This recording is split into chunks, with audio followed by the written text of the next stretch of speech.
오늘 읽은 말씀으로 누르는 자를 누르시는 하나님이라는 제목으로 하나님의 말씀을 전하겠습니다. 아모스서 강해를 이어나가고 있는데요. 여러분 혹시 다른 이가 징계받는 것을 옆에서 보면서 비웃거나 조롱해 보신 적이 있으십니까? 저는 외동으로 태어나 자라가지고 이런 경험이 그렇게 많진 않지만 형제나 자매가 혼나는 것을 보고 비웃다가 부모님의 시선이 갑자기 나한테 돌아오는 순간이 있죠. 방금 전까지만 해도 고개를 끄덕끄덕하면서 그래 좀 혼나도 싸지 했는데 그 눈빛이 나를 붙잡는 순간 웃음이 싹 사라집니다. 이 아모스의 설교가 딱 그랬습니다. 그는 먼저 주변에 있는 나라들을 향해서 하나님의 공의로운 선고를 외쳤습니다. 이스라엘 사람들의 귀에는 그 소식이 꽤나 시원하게 들렸겠지요. 그래, 우리 하나님께서 저 나라들 좀 바로 잡으시고 본때를 좀 보여주셔야 마땅하지. 그런데 선지자의 목소리가 갑자기 방향을 틀어버립니다. 남쪽 유다를 향한 경고가 이어지자 북이스라엘 청중은 더 크게 고개를 끄덕였을 겁니다. 역시 우리와 형제 사이면서도 늘 대립하던 저 유다도 예외는 아니구나. 그런데 바로 그때 카메라의 초점이 북이스라엘 자신에게로 줌인하는 거죠. 멀리서 시작된 그 심판의 원이 점점 좁아지다가 마침내 가슴 한복판에 정확히 꽂히고 있습니다. 오늘 말씀 보면 더 놀라운 것은 그 분량과 밀도입니다. 주변 나라들과 남유다에게는 두세 절이면 충분하던 그 경고가 이스라엘에 이르러서는 장문의 촘촘한 고발로 이어지지요. 하나님께서는 비단 몇 마디의 비판으로 그치지 않으시고 삶의 깊숙한 곳까지 파고드는 진단을 내리십니다. 그제서야 깨닫는 거죠. 이 설교의 핵심 타겟은 바로 우리였구나. 이 지점에서 저와 여러분의 아멘도 방향이 바뀌어야 합니다. 남의 죄악을 지적할 때에는 그렇게 쉬웠던 아멘이지만 말씀의 칼끝이 나 자신을 겨눌 때에도 우리는 아멘으로 응답할 수 있어야 합니다. 그래야 비로소 진짜가 되죠. 오늘 본문 앞에 선 우리는 하나님의 심판이 누구를 향해 있는가? 이와 같은 물음을 피하지 못합니다. 주님의 시선이 내 삶을 향하고 있음을 인정할 용기가 필요합니다. 하나님의 말씀이 지금 우리에게로 다가옵니다. 웃음이 멈춘 그 자리에서 우리는 하나님의 음성을 똑바로 들어야 합니다. 지난주에 하나님께서 이방 나라들에 대해서는 무엇을 기준으로 심판하셨습니까? 창조 질서의 법이죠. 모든 사람의 양심에 새겨주신 도덕법입니다. 그러니까 하나님을 모르거나 하나님을 믿지 않는 불신자라 할지라도 그 앞에 책임을 질 수밖에 없지요. 그런데 오늘 말씀에 보면 하나님께서 언약 백성에 대해서는 한층 더 분명하고 엄격한 기준을 적용하십니다. 무엇입니까? 바로 시내산에서 선포된 율법입니다. 시내산 율법 무엇인가요? 그 인간의 양심에 내재되어 있던 도덕법, 그런데 죄짓고 타락하여서 망가진 그 도덕법을 하나님께서 언약 안에서 말씀으로 객관적으로 재확인해 주시고 문서로서 분명하게 나타내 보여주신 것이 시내산 율법이지요. 하나님의 거룩한 나라, 거룩한 백성을 세우시기 위해서입니다. 율법은 그저 수많은 규칙들을 나열해 놓은 모음집이 아닙니다. 하나님이 어떤 분이신지, 그분이 자기 백성들을 위해 무슨 일을 하셨는지, 그렇다면 백성들은 어떻게 살아가야 하는지를 가르쳐 주시는 하나님의 특별한 계시이지요. 수많은 나라 가운데 택함을 받은 이스라엘은요, 단순히 하나의 나라가 아니라 그 자체 곧 교회였습니다. 여호와의 모든 말씀을 우리가 지켜 행하겠습니다 이렇게 응답하면서 피로 세워진 그 언약에 직접 서명했지요. 그러니까 이 언약 백성들의 불순종은 저 이방 나라들의 불순종과는 또 차원이 다른 겁니다. 단순한 잘못이 아니라 서약 파기이며 배교의 성격을 띠는 것이지요. 하나님과 언약으로 묶인 그 관계가 남유다와 북이스라엘 두 왕국의 정체성이었습니다. 율법은 그들의 삶의 경계와 방향을 정하는 표준이었습니다. 따라서 이 율법을 내려놓는 순간 그들에게 주어진 그 종교적인 특권들, 성전, 제사장, 제사, 이런 것들 다 생명력을 잃어버린 부적이 되어버리고 마는 것이죠. 말씀을 머리로만 알고 몸으로는 까마득하게 잊어버리는 것, 그것이 곧 하나님을 잊어버리는 지름길입니다. 율법을 멸시한 것이 이스라엘의 역사 속에서 어떻게 나타났습니까? 은을 받고 의인을 팔며 신 한 켤레를 받고 가난한 자를 팔았다. 사람을 값을 매긴 물건처럼 취급했죠. 여기서 의인이라 하면 법적으로 무고한 사람을 뜻합니다. 말 그대로 돈을 받고 죄 없는 사람을 종으로 팔아버리는 일이 그 당시에 비일비재했습니다. 심지어 신발 한 켤레 같은 사소한 금액으로도 사람이 거래됩니다. 하나님의 형상인 인간을 돈으로 환산하는 죄이죠. 이스라엘 백성들은 내가 애굽 땅에서 인도하여 낸 나의 종들이니 너희가 종으로 팔지 말 것이니라 하신 이 율법을 정면으로 거스른 행위입니다. 탐욕이 사람들 위에 군림하니까 약자를 값으로 매기는 그런 악한 공동체가 되어버렸습니다. 또 그들은 힘없는 사람들의 머리를 흙먼지 속에 쳐넣고 짓밟았지요. 당시 고아나 과부들 다 그렇게 살았습니다. 약자들은 도무지 고개를 들지 못하고 인간 이하의 취급을 받았지요. 그런 상황에서는 보호해주는, 편들어주는 사람이 있어야 하는데 아무도 관심을 갖지 않습니다. 연약한 자의 길을 굽게 한다라는 표현은요, 법정에서 뇌물과 청탁으로 판결을 뒤집어버리고 약자의 호소 자체를 틀어 막아버린다, 그런 말입니다. 하나님께서는 가난한 자의 송사를 굽게 하지 말라, 재판을 굽게 하지 말라 분명히 명하셨습니다. 그러나 이스라엘의 재판은요, 옳고 그름의 문제가 아니라 누가 더 많이 내느냐, 뇌물의 문제로 변했지요. 공권력은 보호막이 아니라 합법적인 약탈의 통로가 되었습니다. 마지막 남은 피난처여야 할 그 정의의 자리, 법정에까지도 문이 굳게 닫혀버린 거죠. 약자들을 향해서 말입니다. 아버지와 아들이 한 젊은 여인에게 드나들었다. 근친상간이나 창녀를 통한 성매매를 말하고 있는 게 아닙니다. 종이나 하녀처럼 저항할 수 없는 처지의 그 여인을 힘을 가지고 짓밟은 범죄죠. 강자가 약자의 몸과 인격을 자기 소유물처럼 취급한 것입니다.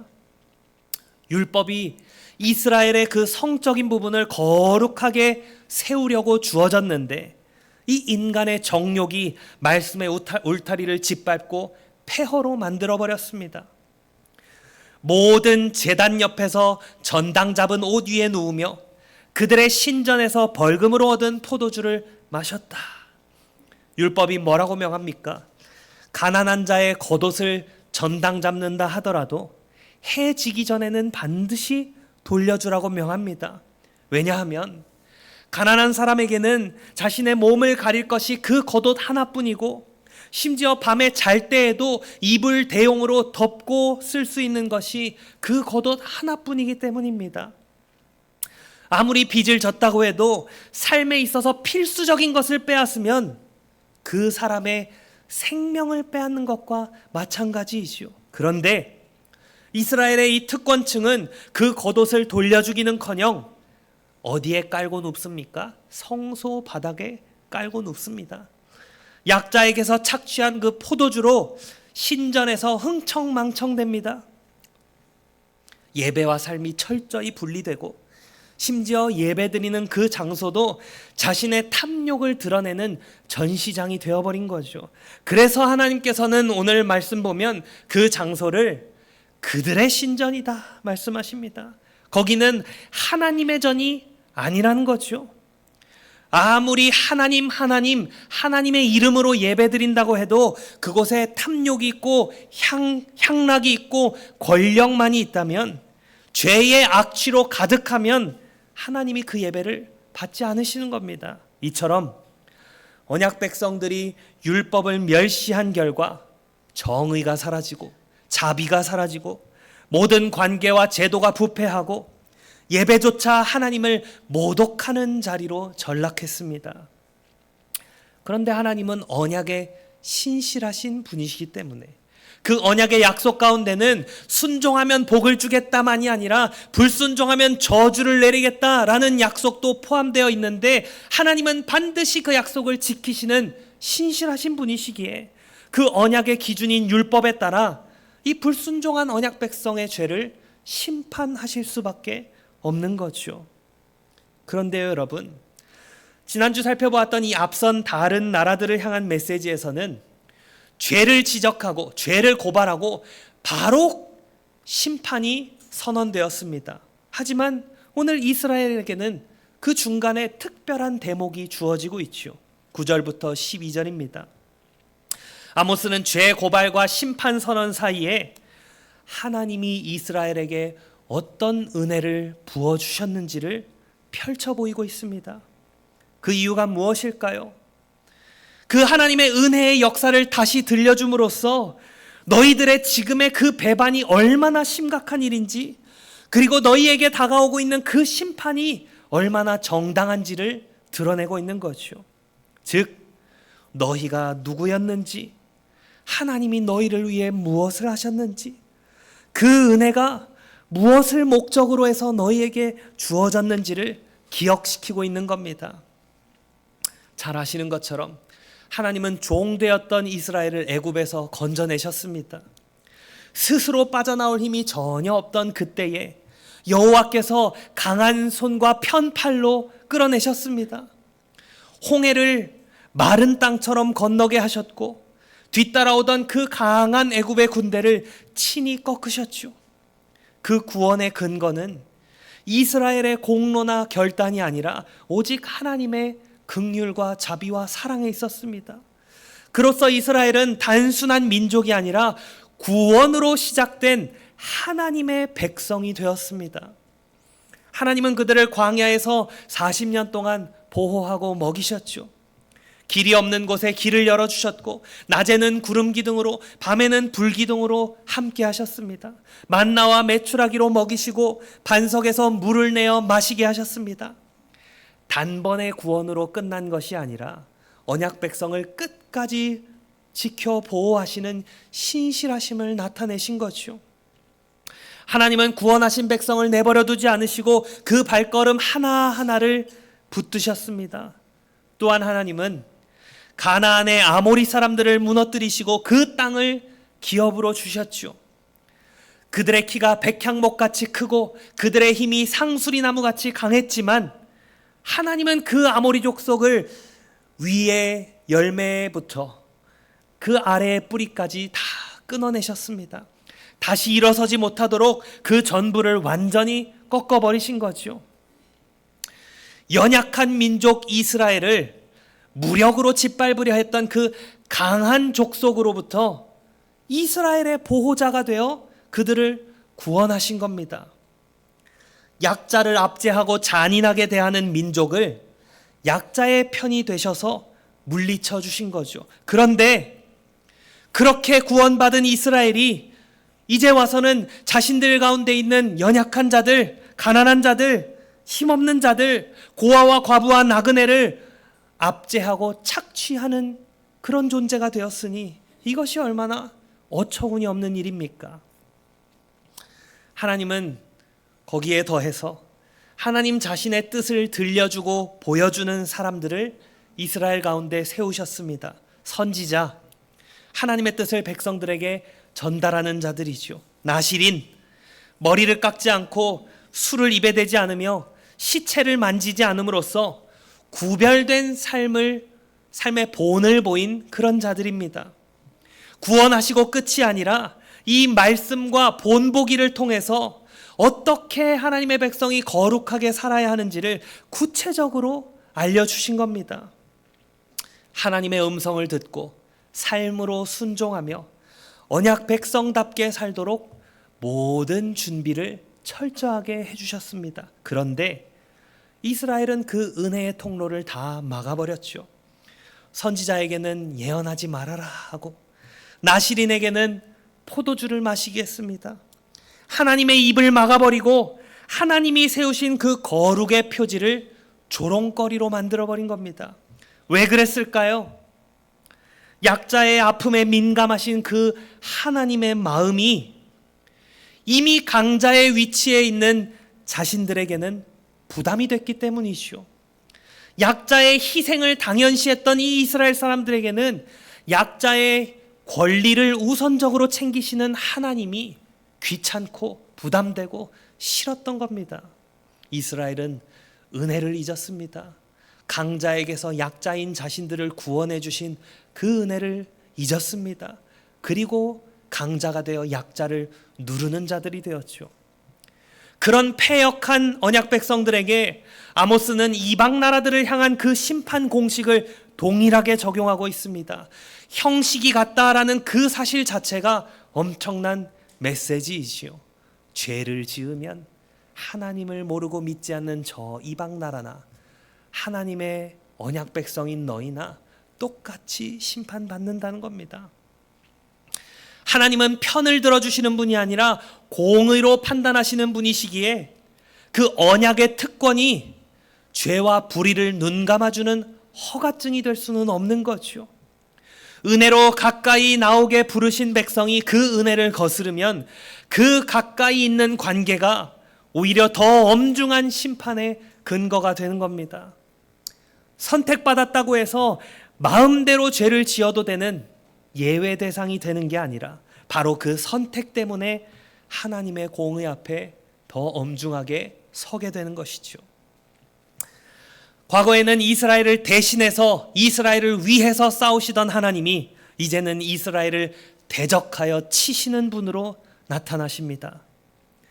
곡식단을 가득 실은 수레가 그 아래 놓인 흙을 짓누르듯이 하나님이 이스라엘을 그 자리에서 움직이지 못하게 누르시겠다고 선언하십니다. 여기에는 엄청난 역설이 숨어 있죠. 여러분, 수레가 무거워지고 흙을 짓누르는 이유가 무엇입니까? 그 수레에 곡식이 너무 많이 실렸기 때문입니다. 그러니까 착취와 압제로 모은 그 재물들, 그 풍요로움이 도리어 무거운 짐이 되어서 그들 자신을 짓누르는 결과를 낳는다는 겁니다.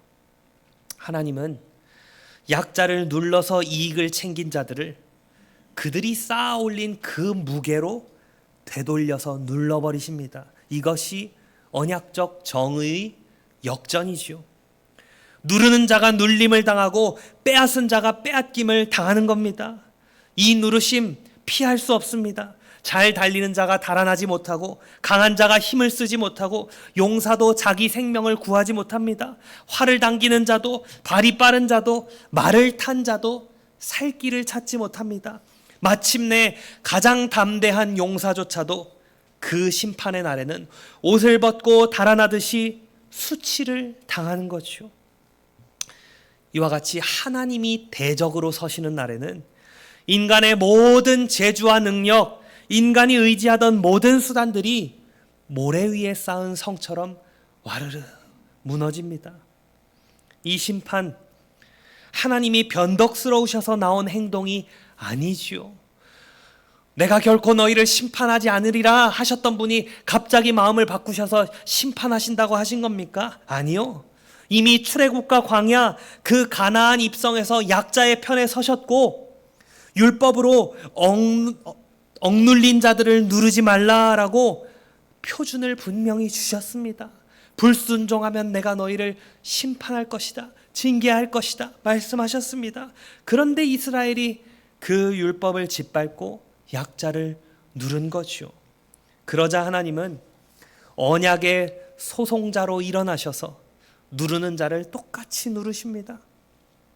언약 백성이 언약 그 틀을 부숴버렸을 때 언약의 하나님께서 언약의 조항으로 심판하시는 거죠. 이것이 바로 언약을 거슬러선 이스라엘에게 선포된 피할 수 없는 하나님의 심판입니다.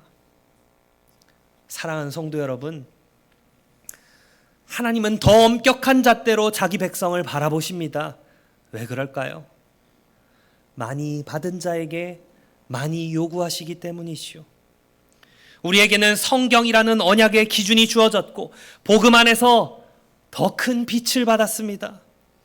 그렇다면 무엇이 옳고 그른지, 무엇이 거룩하고 속된지 아는 우리에게, 그것을 모르는 저 세상 사람들이 아니라 그것을 아는 우리에게 그대로 살아낼 책임이 있지 않습니까? 진리를 안다 해도 그대로 행하지 않으면 그 지식은 우리를 변명해 주지 못합니다. 하나님과 우리 사이에 나와 너, 나는 너의 하나님, 너는 내 백성이라는 이 언약 관계가 세워졌다면 그분의 말씀이 곧 우리 삶의 표준입니다. 하나님이 어떤 일에 마음을 두시는지 아모스는 분명히 보여주죠. 하나님은 약자들의 그 억울한 신음과 한숨에 귀를 기울이시고 일상의 정의를 세우는 일을 귀하게 보십니다. 성경에 보면 하나님은 약자와 자신을 동일시하십니다. 가난한 사람을 학대하는 자는 그를 지으신 이를 멸시하는 자요, 궁핍한 사람을 불쌍히 여기는 자는 주를 공경하는 자니라. 우리가 살아가다 보면 약자의 생존권과 강자의 재산권이 부딪히는 경우가 자주 일어납니다.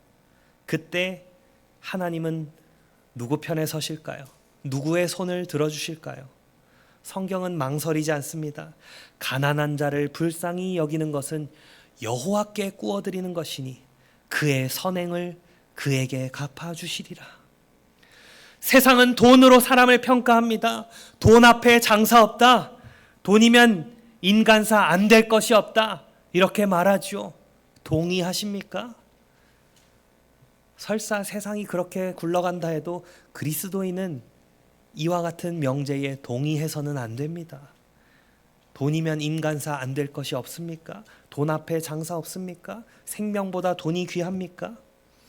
교회는 사람의 존재 가치를 오직 하나님의 형상에 두어야 합니다. 유전무죄, 무전유죄라는 씁쓸한 말이 통용되는 이 현실 앞에서 성도들은 그 문장을 부숴버리고 새로운 문장을 써야 합니다. 사람은 결코 돈으로 환산될 수 없다라고 말이죠. 예배와 생활의 분리가 가장 큰 비극을 낳는 겁니다. 주일에는 주여 주여 부르면서 평일에는 나보다 어리다고, 나보다 직급이 낮다고, 나보다 힘이 없다고, 나보다 가난하다고, 장애를 가졌다고 약자들을 무시하고 짓밟는다면, 그들에게 인상 쓰고 고함치면서 억누른다면 주일에 드리는 이 예배 하나님이 기뻐 받으실까요? 주님은 외적인 껍데기에 점수를 매기시는 분이 아닙니다. 말씀을 멸시하는 일상의 불의를 문제 삼으시는 분입니다. 오늘 우리에게도 하나님의 요구는 동일합니다. 말씀을 분별의 잣대로 삼아서 정의와 자비를 너희들의 삶의 모든 자리에서 드러내라 하시는 거죠. 그렇다면 누가 이 무게를 감당할 수 있겠습니까? 과연 인간들 중에 이 모든 율법을 지켜서 복을 누린 사람이 있습니까? 역사상 하나님의 율법을 다 지켜서 복을 누린 사람이 있습니까? 율법을 지키지 못하는 그 누구라도 하나님의 심판을 피하지 못한다면 저와 여러분은 대체 어떻게 해야 할까요? 그런데 우리에겐 복음이 있습니다. 하나님은 이 심판을 회피시키신 것이 아니라 심판을 만족시키셨죠. 그 길이 바로 십자가입니다. 율법을 다 지켜서 복을 받은 사람은 없을지 몰라도 율법을 다 지켰는데도 저주를 받은 한 사람이 있습니다. 예수 그리스도이시죠. 예수님은 율법을 하나도 어기지 않으셨지만 율법이 약속한 복을 받으신 게 아니라 오히려 나무에 달려 저주를 받으셨습니다. 왜일까요? 약자들을 짓누르는 우리의 모든 죄짐을 대신 짊어지시고 우리 대신에 하나님으로부터 눌려지는 그 심판을 받으시기 위해서였죠. 대신 눌림당하신 그 의인 때문에 영원히 눌려야 했던 우리 죄인들이 복을 받을 수 있었습니다. 바로 이것이 언약소송의 결말입니다. 모든 죄의 짐이 그분 위에 놓였다. 그래서 이제 믿는 자들은 내가 산 것이 아니요 그리스도께서 내 안에 사신다고 고백합니다. 복음은 값싼 면죄부가 아닙니다. 그저 주어진 것이 아닙니다. 하나님의 공의가 십자가에서 만족을 얻었기 때문에 아무 죄가 없으신 예수 그리스도께서 그 가득 찬 수레가 땅을 짓이기는 것보다 더 무거운 짐을 지시고 눌림당하셨기 때문에 은혜가 우리에게로 흘러올 수 있었던 거죠. 저와 여러분이 심판을 피할 수 있는 유일한 길 무엇입니까? 심판을 그대로 직면한 예수 그리스도의 보혈뿐입니다. 그렇다면 우리는 무엇으로 응답해야겠습니까? 은혜로 의롭다함을 받은 자답게 예수 그리스도의 그 생명이 우리 안에서 살아 움직이도록 나의 자리에서 정의의 길을 내는 것, 그것이 복음의 능력을 증언하는 가장 분명한 방식입니다. 우리는 율법을 지켜야지 사랑받는 것이 아닙니다. 사랑받았기 때문에 율법을 지켜 행하는 겁니다. 참 선지자로 오셔서 하나님의 뜻을 온전히 알려주신 예수 그리스도의 그 말씀에 귀를 기울이면서 참된 나시린으로 오셔서 구별된 삶의 본이 무엇인지 완전하게 보여주신 그 그리스도의 삶을 본받으면서 말이지요. 말씀을 맺겠습니다. 아모스의 그 심판의 카메라가 멀리서 가까이로 마침내 우리 가슴 한복판으로 줌인해 왔습니다. 말씀의 시선이 나의 삶 위에 멈춘 지금 우리는 무엇을 기억해야 합니까? 하나님이 누구신지, 우리를 어떻게 구원하셨는지, 왜 우리를 부르셨는지 이 은혜의 이야기를 붙드십시오. 은혜를 기억해야만 순종이 흘러나옵니다. 율법만 기억해서는 껍데기밖에 남지 않습니다. 은혜를 기억해야만 참된 순종이 흘러나옵니다. 그 은혜에 대한 기억이 회개를 부르고 회개가 순종을 낳습니다. 주여, 내 안에 껍데기를 다 걷어내시고 삶의 모든 자리에서 주님의 사람으로 살게 하옵소서. 이것이 오늘 우리의 기도이고 소망입니다. 심판을 피해서 도망가는 길은 없습니다. 그러나 우리 대신 심판을 당한 그리스도의 십자가 아래는 길이 있습니다. 은혜를 잊지 말고 그 은혜에 합당하게 걸어가십시오. 정의롭게, 자비롭게 오직 그리스도 안에서 살아가시기를 축원합니다. 아멘.